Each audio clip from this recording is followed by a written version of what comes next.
Behind every great school system is a comprehensive and strategic budgeting process. FCPS Fiscal Services ensures that every dollar is allocated where it matters most, improving student success, supporting educators, and strengthening our schools. The Blueprint for Maryland's Future mandates that at least 75% of state and local funding be aligned to students' needs and equitably distributed across schools based on student enrollment.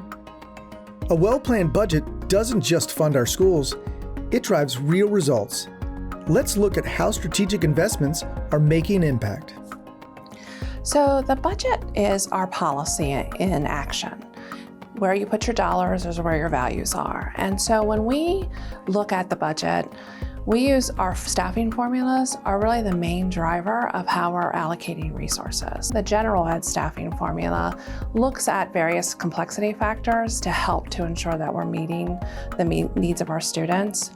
The complexity factors include your FARM or free or reduced meals, the number of students in your building who may have a 504 or an IEP for special education, the number of students who are multilingual learners.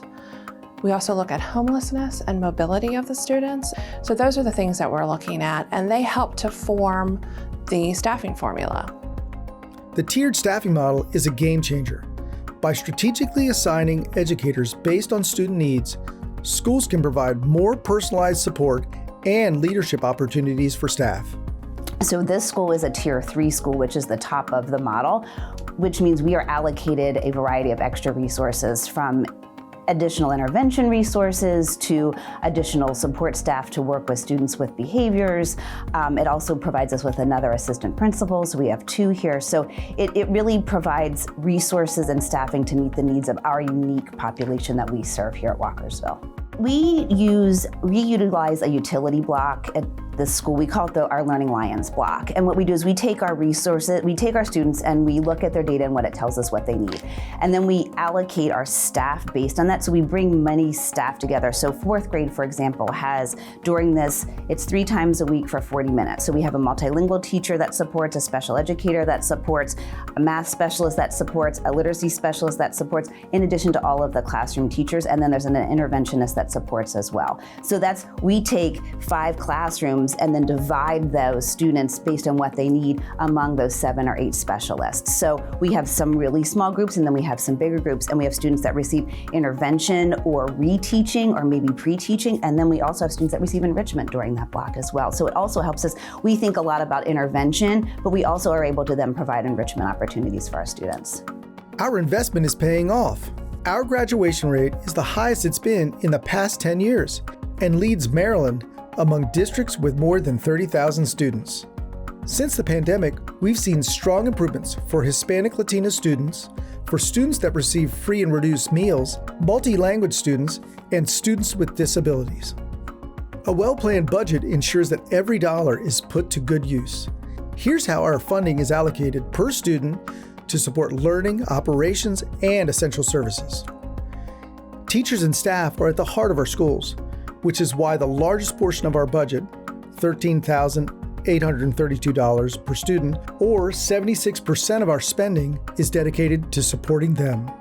Keeping our schools safe and functional is just as important. We invest $1,942 per student in building operations and maintenance, while $854 per student ensures reliable transportation. Classroom resources play a crucial role in student success. Each student benefits from an allocation of $700 for textbooks and instructional materials, along with $450 for administrative support. We also prioritize student well-being by investing $377 per student in health and support services. Altogether, this strategic funding structure brings the total cost per student to $18,155, reinforcing our commitment to delivering the high-quality education for every learner. But our work isn't done. Continued investment is critical to ensure that every student, no matter their background, has access to the education they deserve. We are one of the few counties that actually have returned to the number of students that we had prior to COVID and actually experienced growth. Over the last 5 years, we've grown by approximately 10%. And that's a lot of kids. And we grow annually by about 600 to 700 students. So if you think about the average size elementary school we're currently building is about 725 kids, we are adding an elementary school every year. Stay engaged and support Blueprint funding. Together, we are building futures today.